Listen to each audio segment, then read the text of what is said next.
کہ عام طور پر ہم افطار میں بیٹھتے ہیں تو فروٹس وغیرہ ہوتے ہیں، کھانے پینے کی چیزیں ہوتی ہیں، تو اس پہ ختم پڑا ہوا ہوتا ہے، تو پھر ہمارے جو پڑوس میں غیر مسلمز ہیں وہ آ جاتے ہیں، تو کیا ان کو کھلا سکتے ہیں؟ تو بالکل کھلا سکتے ہیں، اس میں کوئی شریک کا بات نہیں ہے، بلکہ اس نیت کے ساتھ کھلائیں کہ اللہ رب العالمین ان کو بھی ایمان کی دولت نصیب فرمائے۔ افطار کے لمحات میں دعا بھی کیا کریں اور ان کو ہدایت سے قریب کرنے کی کوشش فرمائیں، تو کھا سکتے ہیں بالکل۔ صحیح۔ ایک سوال یہ ہوا کہ مرد تراویح مسجد میں پڑھتے ہیں اور عورتیں گھروں میں پڑھتی ہیں، تو مرد تو تلاوت سنتے ہیں، عام طور پر ایک امام سب پڑھتے ہیں، تو عورتیں کیا پڑھیں؟ دیکھیں، اگر عورتوں نے، خواتین نے، ماں بہنوں نے اگر زیادہ صورتیں یاد کی ہوئی ہیں تو جو صورتیں یاد ہیں ترتیب کے ساتھ پڑھتی رہیں۔ اگر صورتیں نہیں یاد ہیں تو پھر کم از کم یہ کر لیں کہ آخر کی جو صورتیں سورہ فیل سے والناس اس کو یاد کر لیں اور ترتیب کے ساتھ اس کو پڑھتی رہیں، تو انشاءاللہ اللہ رب العالمین کرم فرمائے گا۔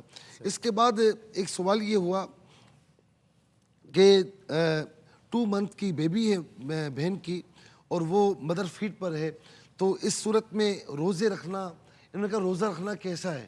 دیکھیں، روزہ نہ رکھنے کی اجازت اس وقت ہے کہ جب کمزوری ہو یا وہ بچی فیڈ کرتی ہو تو بہت زیادہ نکات آ جاتی ہو، تو اس صورت میں روزہ ایسی خاتون چھوڑ سکتی ہیں، لیکن جتنے روزے چھوڑیں گی بعد میں ایام منہیہ کے علاوہ ان کو قضا کرنی ہوگی، ٹھیک ہے نا؟ اور یہ بھی اس صورت میں کہ نکاحت طاری ہو، نکاحت طاری نہیں ہوتی تو پھر رکھ لیں، زیادہ بہتر ہے، لیکن بہرحال اگر مدر فیڈ بچہ کرتا ہے تو اس صورت میں چھوڑنے کی اجازت بہرحال ہے۔ صحیح۔ عشاء کی نماز کا طریقہ،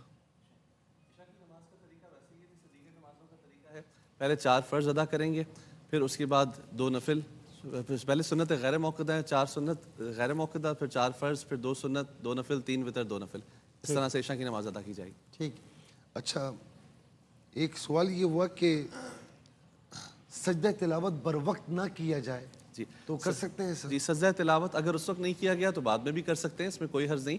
جب آپ کو یاد آئے آپ سجدہ تلاوت کر لیں۔ قرآن مجید فرقان حمید مکمل کرنے کے بعد 14 سجدے بھی ایک ساتھ کیے جا سکتے ہیں، اور جیسے ہی سجدہ تلاوت آئے اس وقت بھی سجدہ تلاوت ادا کیا جا سکتا ہے۔ صحیح ڈاکٹر صاحب جی۔